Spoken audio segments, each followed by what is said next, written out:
Brother warriors, we are about to enter an engagement from which I shall not return.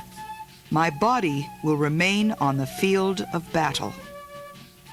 With these words, Chief Tecumseh, leader of the Indian troops, wrote his own epitaph. For it was on a gloomy October 5th, 1813, that the voice of this exceptional man and gifted orator was forever silenced, but not forgotten.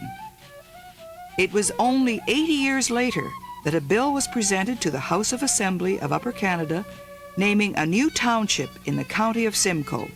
Its name would be Tecumseth, after the courageous warrior.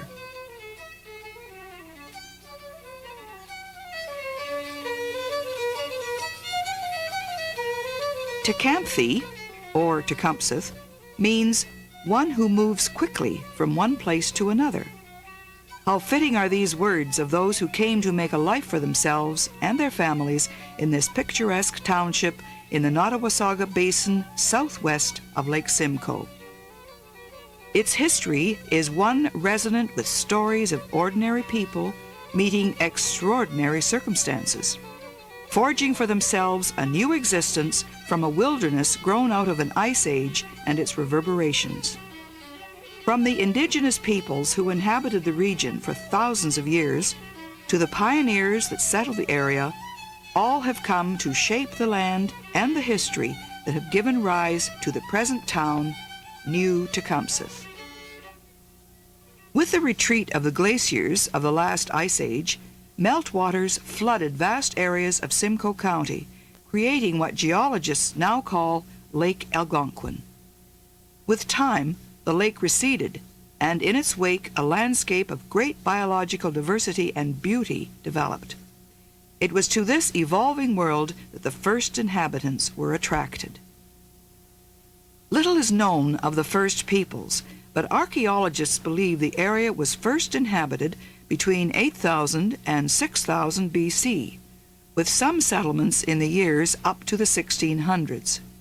The area, however, appears to have been largely unoccupied after this period until the 19th century.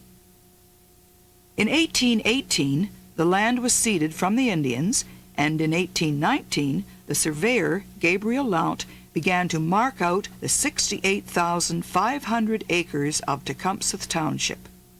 Settlers followed in ever-increasing numbers. They came first by way of King Township, across the route of the present Highway 9. Following surveyors' marks and trails, they pushed further and further into the southeast regions of the township, toiling to clear the forest, break the ground, and build a life.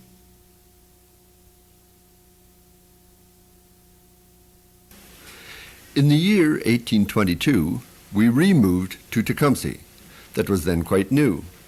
There may have been at the time a dozen families living within its bounds.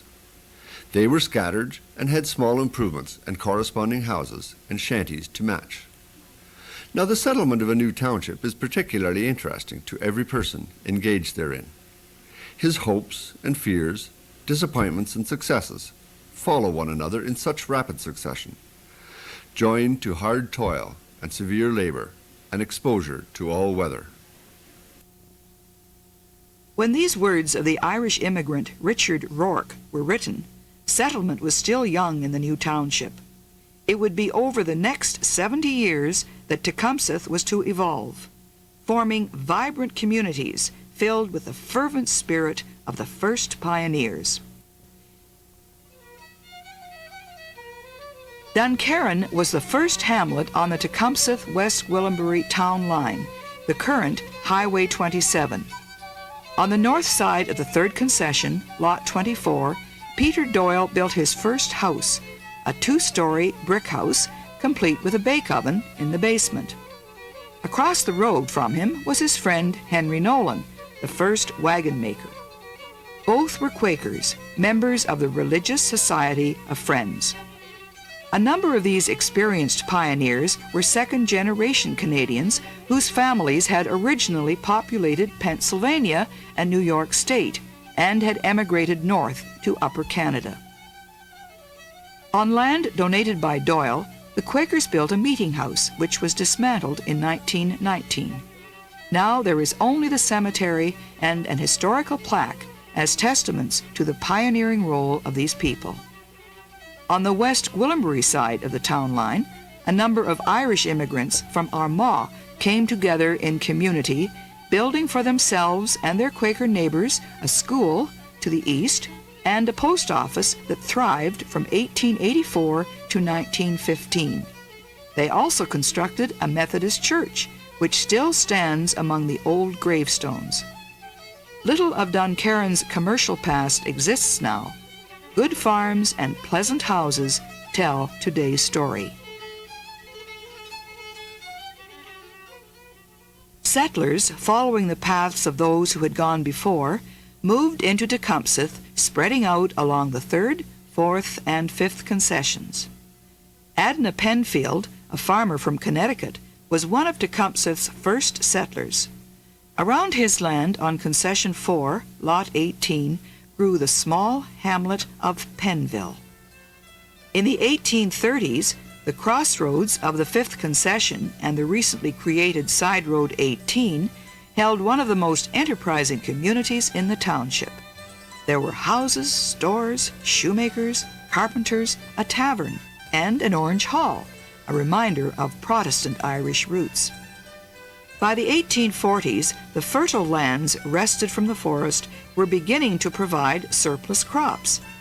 The Pennville area was adding to the loads of wheat moving from Tecumseth to the city markets.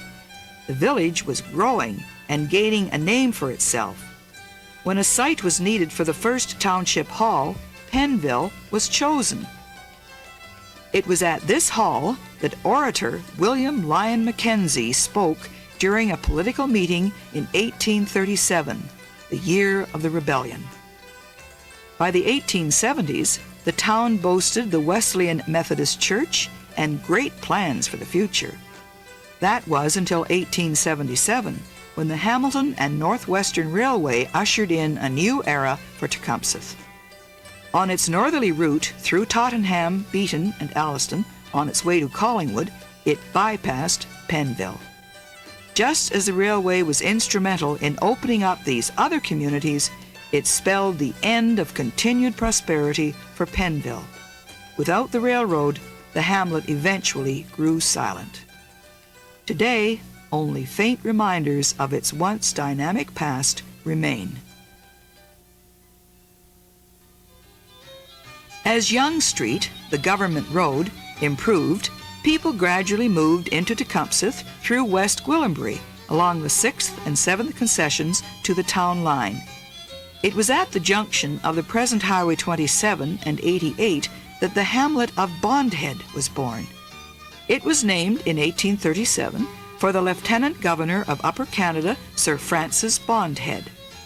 The village was a stopover point for teamsters transporting agricultural products to market from nearby settlements. By 1850, Bondhead was a thriving community with a population of 400, served by 2 general stores, 4 blacksmiths, shoemakers, a tannery, a grist mill, and 3 hotels. In 1851, the only plank road north of Toronto was opened from Bondhead to Bradford, along the present Highway 88. When the Northern Railway reached Bradford in 1853, the plank road became an important trade and travel route. It was a prosperous time. In 1837, Reverend Featherstone Osler became the first Anglican priest of a parish which in time was served by 2 churches. He and his wife Ellen took up residence in a converted cattle stable. Snow covered half the kitchen floor, and milk kept near the stove was sometimes frozen. Osler's first services were conducted in houses and barns, often to the accompaniment of barking dogs, cackling hens, and wailing infants. After he threatened to leave the parish if better accommodations were not provided, the people collected $365 to build a house and church on the 7th line.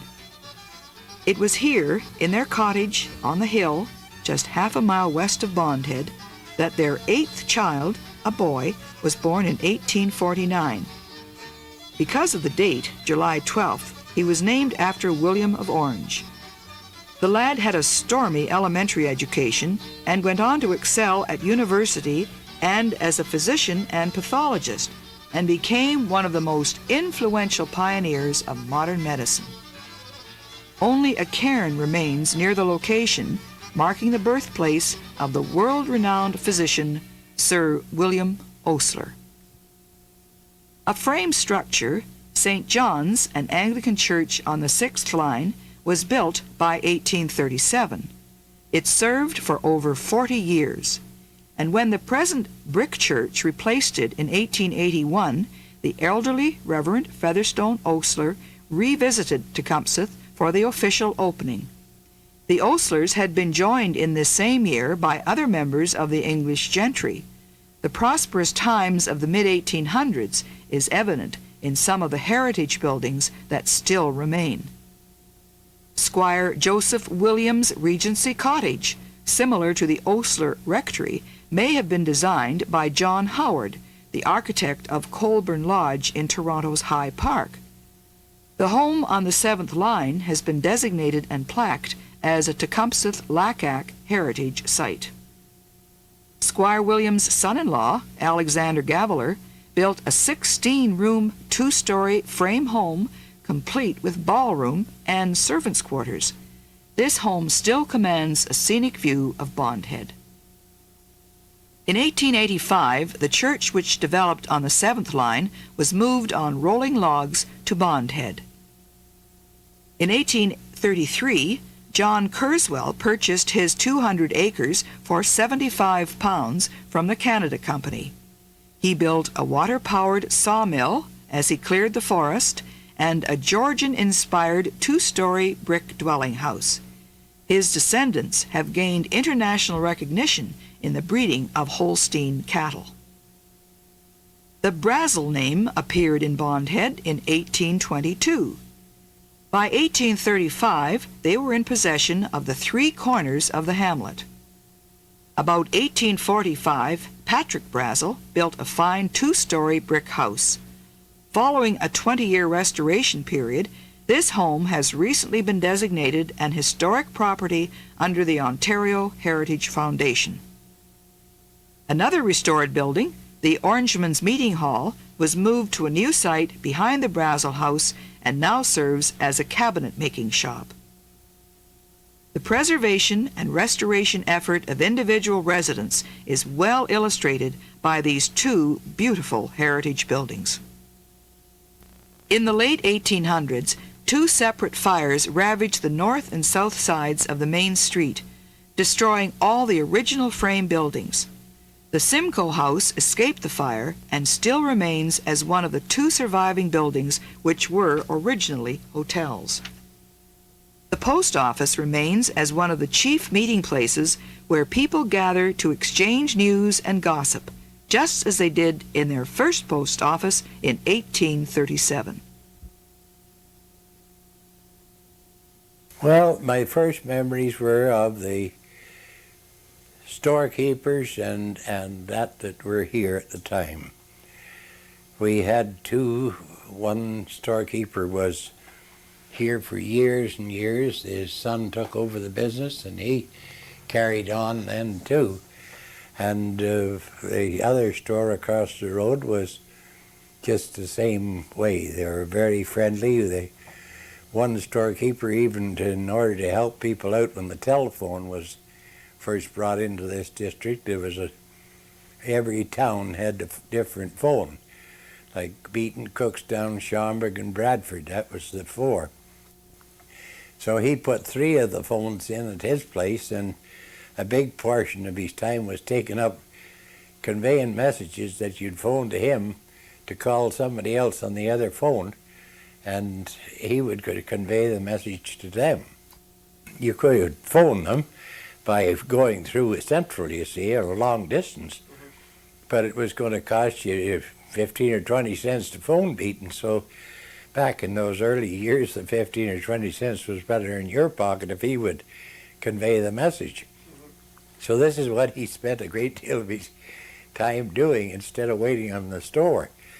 Therefore, he had to get a helper in the store, get a clerk, or you'd go and help yourself. That's about it, and leave it on the counter, and then he'd come and tell you how much it all was, and pay him up or mark it down, and that's the way the life was earlier on, in that way. Pay it up once a week whenever you get your money in, or whenever you got the money. That's the thing. Along the eastern town line and concession roads, more farms appeared as the pioneers pushed north. The great mature forests of pine and oak attracted men planning to build mills as well as barns and houses. In 1832, on the 10th Concession and 20th Side Road, Hiram Bigelow, a Quaker, built the first grist mill in Tecumseth Township. Soon there followed a brickworks, houses, an inn, strictly dry, and a store built by William Chandler, another Quaker from the Dunkerron meeting. However, as the town line came to carry most transport, the 20th Side Road and its commerce withered. Chandler moved his log store east to the town line, now Highway 27. This junction, known as Latimer's Corners, was named after Thomas Latimer, who had established a thriving inn on the southeast corner. The hamlet was renamed Newton Robinson in 1848 after a town in Ireland and the Honorable William Benjamin Robinson, a member of the family compact and the local member of Parliament. Quakers John and Isaac Merrick developed a thriving woolen mill in 1843, followed by a sawmill, grist mill, sash and door factory, and construction business. There was a tannery, a cheese factory, and an Orange Lodge Hall, which is now the Tecumseth Women's Institute Hall. By 1908, the early building years had ended, and with a depression in Ontario, many young men moved west. Newton Robinson could not compete with the towns that had railways. The tannery equipment was sold to a buyer from Bradford, and the machinery of the woolen mill was dismantled and moved to Alliston, where manufacturing was increasing. In 1856, when Robert Clark, a blacksmith, was handed the deed to Lot 10, 8th Concession, little did he realize that he had created the beginning of the village of Beeton. People were first attracted to the area by Robert Clark's blacksmithing services. Soon the hamlet began to grow. It was known as Clarksville. Around 1860, a man named David Allinson Jones was drawn to this small community. He was to become its most influential resident. In June of 1867, he acquired his first 50 acres, and over the succeeding years became the largest land speculator in the area. At one point, he owned nearly all the land on which the village developed. To his credit, he had the main streets surveyed and planted with maple trees on both sides. Some of these great trees stand today. He held the postmaster's position for some 50 years, but most interesting of all, he kept bees. D.A. Jones holds the distinction of being Canada's first commercial beekeeper. In 1870, he bought his first 2 swarms of bees, and from that time on, his enterprise blossomed. Over time, this purchase developed into large-scale honey production, an achievement that gave him local and international recognition as the Bee King. One important result of Jones' efforts was that the village eventually came to be known as Beetown, and then Beeton, as it was officially incorporated in 1874. Just like Tottenham to the south, the coming of the railway played a key role in the building of Beeton, and by the 1890s, the Beeton streets were a hive of activity. At its core, standing on the northeast corner of the main intersection, was the Queen's Hotel. Built sometime before 1884, the hotel was one of the finest north of Toronto, supplying its travel-weary patrons with the best of amenities. Its 3-story brick construction made it an impressive sight for its time. It flourished over the years, but was unfortunately demolished after a developer purchased the land. As with most villages in the mid-19th century, much of the construction in Beeton was of readily available timber. This made the buildings inexpensive but susceptible to fire. It was on October 19, 1892, that tragedy struck. In under 4 hours, flames destroyed a large number of the businesses and homes in what older residents still refer to as the Great Fire. But Beeton citizens chose to resurrect the small village from the ashes. The building frenzy that ensued created a need for a new seat of government for the village's municipal affairs. On February 5, 1895, the new Beeton Town Hall was opened. On the first floor were the council chambers. On the floor above was the opera house, with its slanted floor and orchestra pit. Many touring and local acts graced the stage over the years, providing a wide variety of entertainment. Over time, the ownership of the town hall has passed through many hands. Today, it stands as the home of the Record Sentinel, Beeton's weekly newspaper. It was soon built after the fire. As people had been wanting to have it built, they needed a town hall, and the council weren't doing much about it. But when the people started to establish their business and get things going in the village, then the town hall was built. And the first things I remember about it are the entertainments that they used to have. The Beeton used to celebrate the 24th of May and the 3rd of June, and the Beeton Fair used to be mostly in October then, and they would have concerts at night, you know, and talent from Toronto, and they had, the floor was sloped, and they had a wonderful big stage with blue and gold curtains, and it was really something to go and enjoy that sort of entertainment. And there was one local event that is remembered by a lot of people. I think I was about 9 years old when my my music teacher, Miss Georgina Barton, put on Pinafore with all local talent. And it was really marvelous. Every person in the country came to see Pinafore in Beeton. And that was in the town hall. That was the upstairs part. Well, in the downstairs part was the courthouse, and they had a lockup. And I think it was 3 different sections to the lockup. They could have 3 prisoners there at once. And the women in Beeton got paid 25 cents each meal that they fed to these prisoners. And as well as the courthouse, there was the farmers' market. A man came from Toronto every Tuesday, and the people would bring in their geese and ducks and butter and eggs and that sort of thing. And then at the back of it was a bell tower, and there was a person in the town who would always ring the bell at 7 in the morning, at noon, at 1 o'clock, and 6 o'clock. And one man rang it for over 20 years. And the last person who rang that bell was a lady, Georgina Riley. And when people saw her going up the street, they knew it was going to be just about time to ring the bell.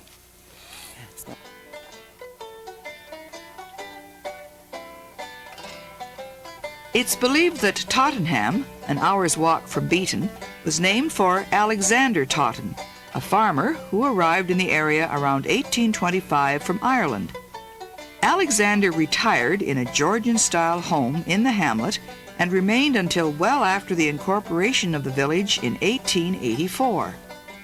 One key element in the evolution of this small village in the western part of the township was the coming of the railway in 1878.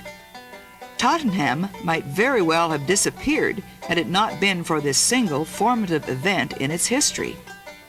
Unlike nearby Kenansville, which the railway bypassed, Tottenham was ushered into a new age when the Hamilton and Northwestern Railway steamed into town. With the arrival of the CPR in 1907, Tottenham had established itself as a 2-railway town, complete with a passenger service that continued until 1960. The rich rail history of Tottenham remains alive to this date, preserved through the diligent efforts of the South Simcoe Railway Heritage Corporation. This group of rail enthusiasts has struggled for the last 20 years to restore and maintain old trains and rail lines. Their most exciting acquisition was the century-old steam locomotive used in the filming of the railroad epic The National Dream. Today, it pulls a tourist train on a short journey between Tottenham and Beeton. It was on June 20th, 1992, that this run was opened, to the delight of 600 passengers, with thousands more taking advantage of this historic ride over the following months. One of the early enterprises was the mill. Built in 1865 by George Nolan, an Irish immigrant, it was originally called the Avoca Mill. Its location was on Beeton Creek, which was dammed to supply water to the large overshot water wheel. The resulting pond enhanced village life for more than a century and is now the focal point of a beautiful conservation area. The mill, an historic landmark, still stands on its original site and today provides local farmers with animal feed.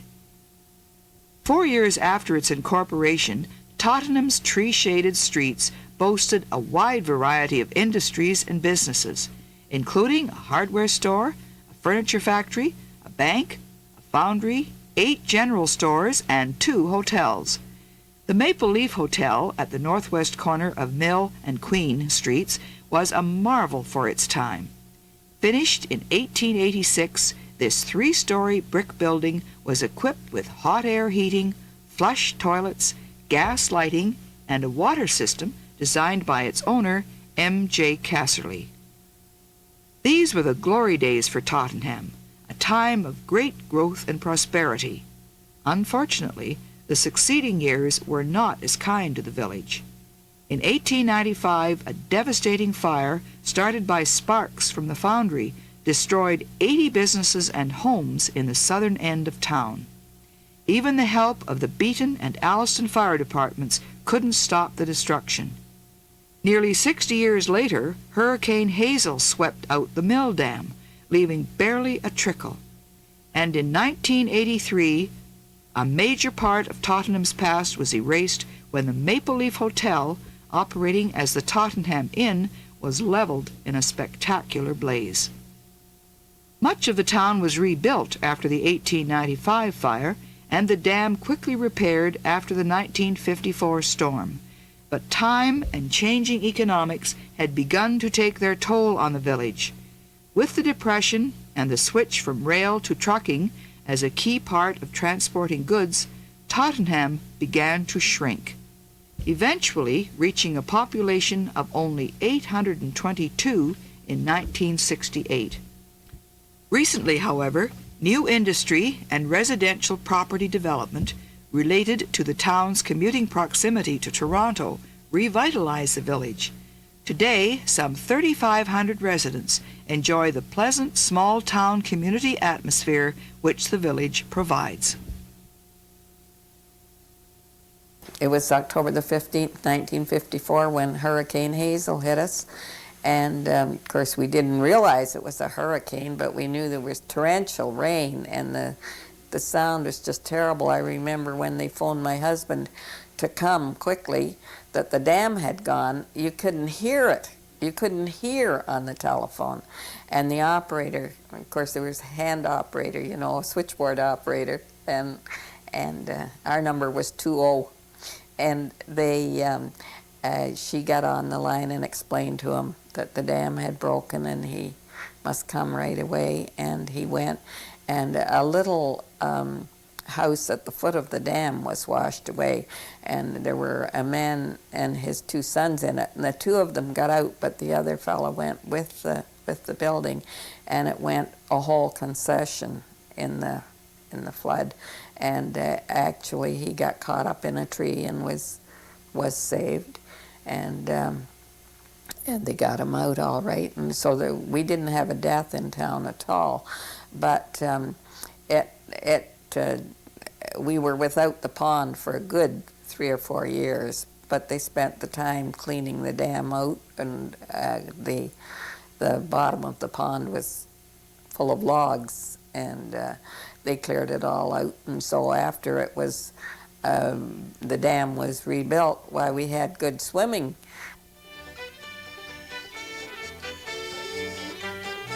At the time of peak wheat production, the two townships of Tecumseth and West Gwillimbury were referred to as the breadbasket of Canada. The Northern Railway, which reached Bradford in 1852, served to solidify this reputation and provide easier access to markets in time for the township to benefit from shortages created by the Crimean War and the American Civil War. Wheat dominated until the supplies from Western Canada in the late 1800s and early 1900s became more plentiful. The farms continued to prosper by conversion to mixed farming. The Great Swamp, also called the Beeton Swamp, which existed until recent times, had developed on the bed of the ancient Lake Algonquin, a remnant of the last ice age. This huge flat area made up most of the central area of the township. Its marsh and thick cedar growth prevented the settlers from moving into the central township. Rather, they went north and west along the present Highway 89 in early times. Gradually, the swamp was cleared as farmers needed wood supplies. The drainage was continued by the township into the present time. The lake-deposited soils have produced an abundance of tobacco, potatoes, sod, asparagus, and other cash crops such as beans.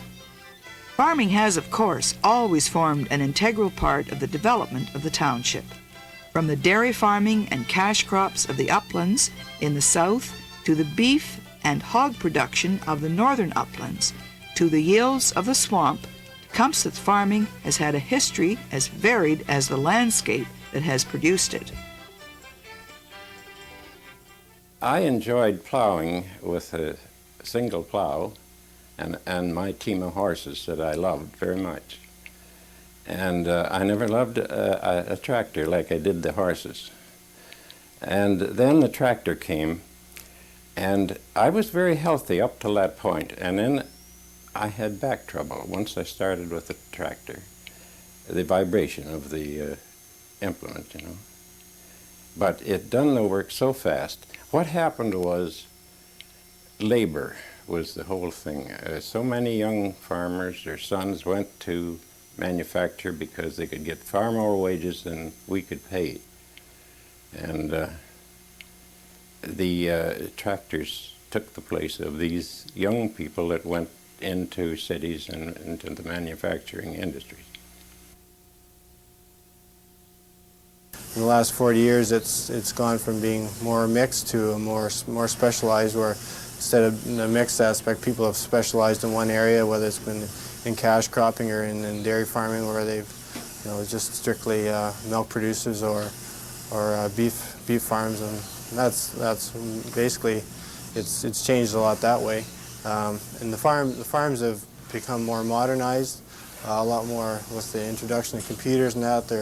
They're being used on farms today with computer feeders and you know, even the machinery that you buy. A lot of the tractors have computers on them now, and so very much more technical.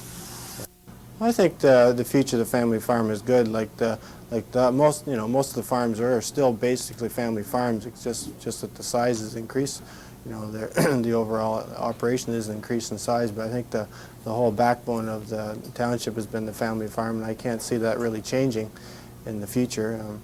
Well, actually, this farm has been in our family since 1849, and I'm the 6th generation on this farm, which I'm kind of proud of that.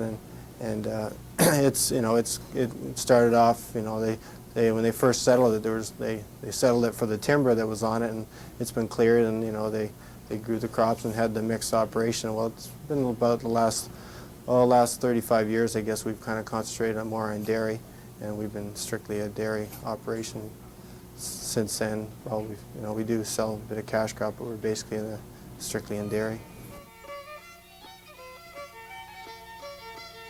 As more settlers moved into the swamp area, a hamlet on the 13th concession evolved called Thompsonville. Named after one of its first settlers, Thomas Thompson, the hamlet was registered in 1856. Arriving in Tecumseth around 1850, Thompson and his sons built several mills in the area, powered by a dam on the Nottawasaga River. Toward the end of the 19th century, a businessman named William Train, along with his partner, bought the Thompson Mills. This purchase was followed by a full survey of the west side of the Nottawasaga River. The survey clearly outlined Train's grand plan for Thompsonville. At the height of its prosperity, toward the end of the 19th century, Thompsonville boasted a woolen mill, a sawmill, and a grist and flour mill, along with a general store, hotel, church, and post office.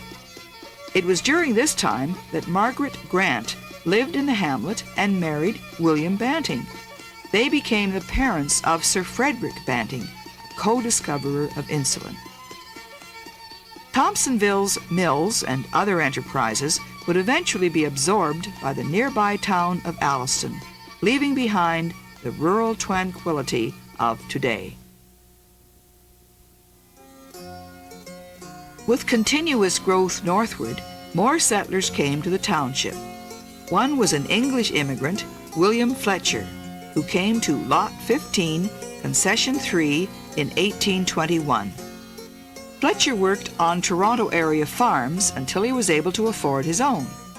William worked this piece of land for the next 26 years, along with his wife Margaret and their 3 sons.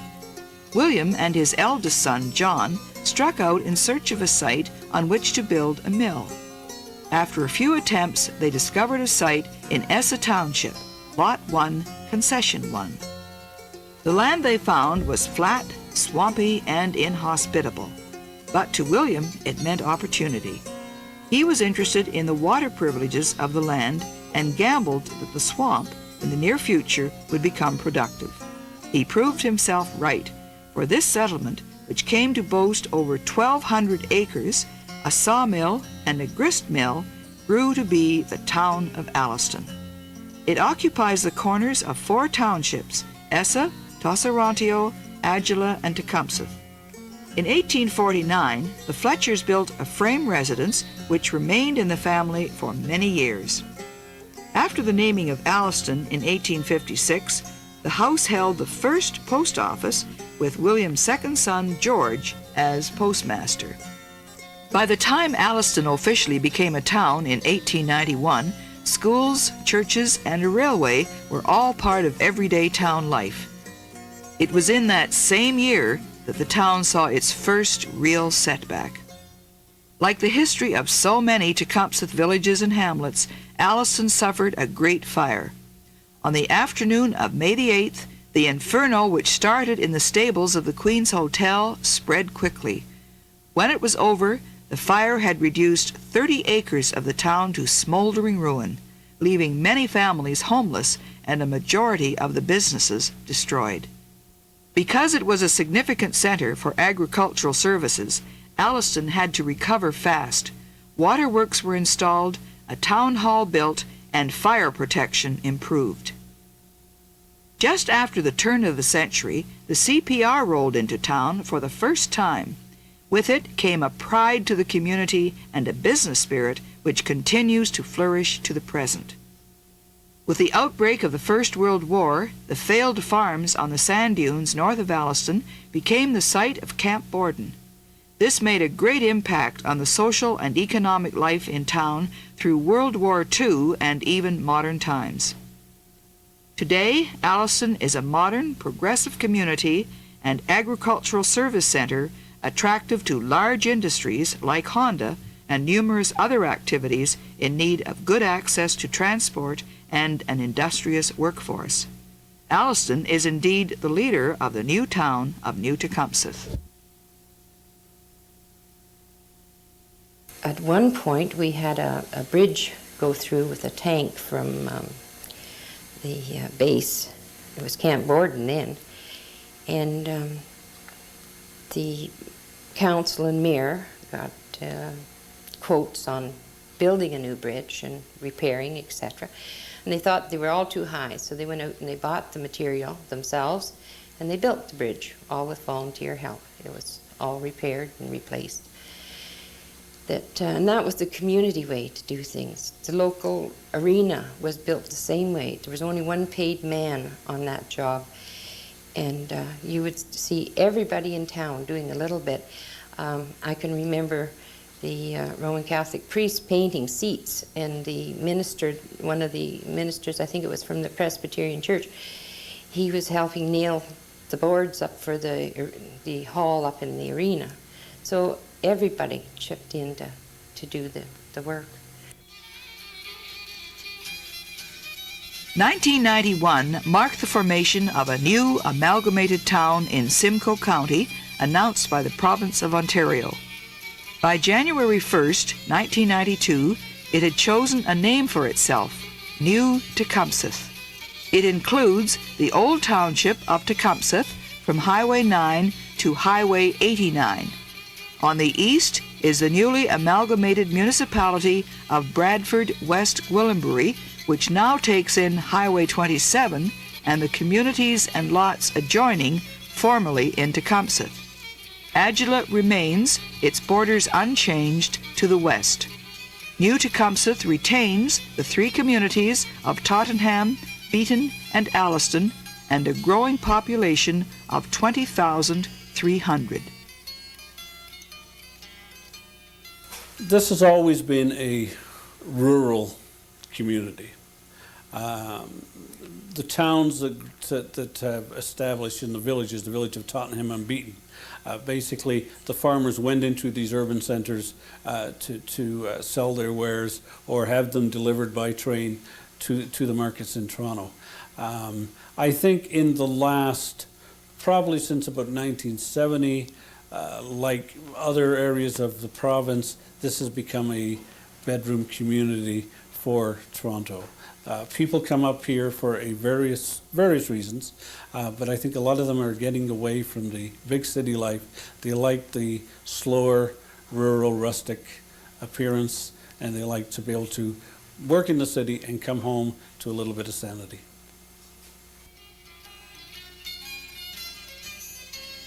Tecumseth was once part of the frontier, its first settlers pioneers in Upper Canada. The forests provided their homes, their crops grew, the villages were built. Now we are part of a changing scene, New Tecumseth. We too are pioneers, working out a mutually supportive rural and urban life, inspired and invigorated by the richness of the land and the strength of the communities handed down to us by those who have come before.